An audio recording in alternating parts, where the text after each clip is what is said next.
собі це дозволяв так, в такий спосіб. Але це все, мені здається, що це постсовєтський, така травма родоватого совєтського періоду.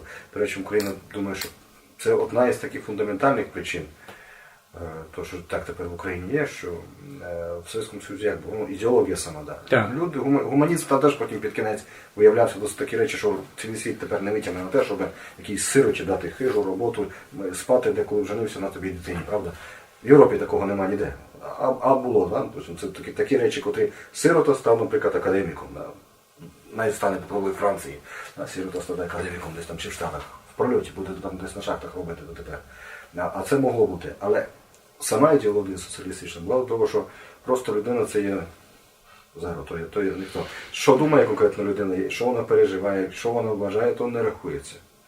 Добро держави понад добра лічності. І Україна принесла це з радянського минулого, наприклад, що одна людина другій скаже, що, наприклад, то, що ти вважаєш, що ти рахуєш, що ти думаєш, ким ти себе вважаєш, що це не важливо. Ти в даній ситуації, в даному розкладі, тут починається саме інтересне. Уже заднім числом, чому я маю право так казати, правда? Тому що коли Ленін їхав на коні, в'їжджав у Київ, правда?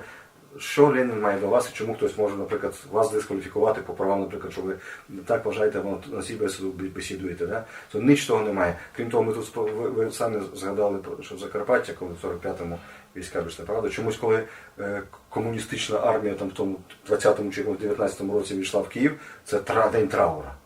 Коли в 39-му йшла у Львів, це день траура. Коли саморадянська армія вийшла в Ужгород, це свято і танці. Мою мисль, от ви прям перехопили її. Я буквально вчора про ці речі говорив і думав про ці речі. Бо якщо ми говоримо, а ми мусимо, історики, ми мусимо чітко визначатися. Сучасна Україна у теперішніх її границях, вона була сформована тоталітарну сталінську систему.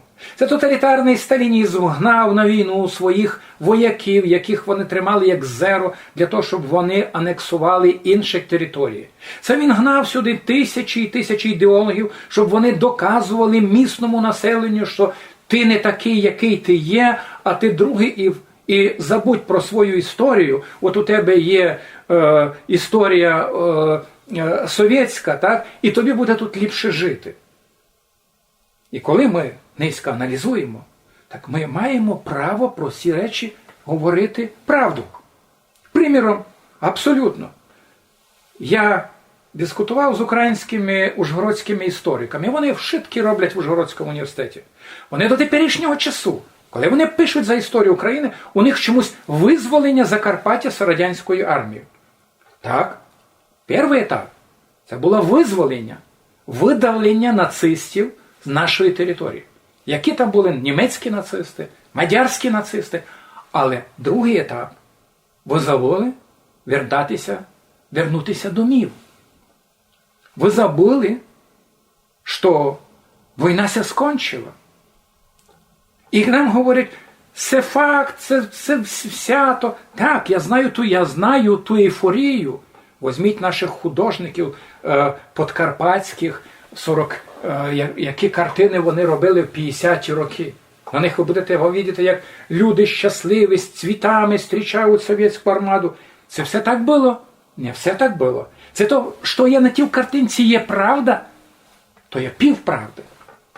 А правда заключається в тому, що ця територія була анексована. І от, хто її анексував? Сталінська система. Але коли ми доходимо, нам кажуть визволення. Якщо визволення, любі друзі, якщо визволення, то треба, щоб на кожній площаді, у кожному русинському варуші стояв пам'ятник Сталіну. Ну ви ж їх познімали вшитких. В Ужгороді на місці, де тепер стоїть пам'ятник Петефі, стояв величезний пам'ятник Сталіну. Ви же самі тут пам'ятник знесли. Ви самі його зняли. Чому? Тому що ви вважаєте, що Западну Україну Сталін анексував у 1939 році.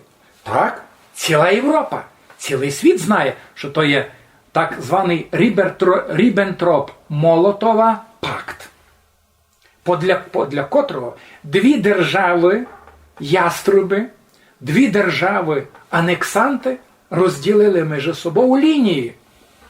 Ви не перейдете ту лінію, а ми не перейдемо цю лінію, щоб мися не били, а цю територію ми анексуємо. І якщо Сталін в Ужгороді освободив, автоматично у 39-му Сталін мав освободити для тих самих лікал, для тих самих ідеологічних концепцій мав освободити Западну Україну. А то значить, що сьогодні у Львові і в швидких варушах Львовському мають стояти пам'ятники Сталіну. А якщо вони там не стоять, і правильно, що вони там не стоять, і правильно, що вони не стоять в Ужгороді, то ми маємо чітко розуміти, у 1939 році Сталін анексував території Западної України, а в 1944 році сталінська система анексувала території Подкарпаття. От і вся простенька правда. І тепер от того пеца ми можемо плясати, танцювати, робити деякі історичні, стратегічні, геополітичні, історичні деякі висновки. А не так, як ми просто беремося, от все визволення, все окупація. Ні.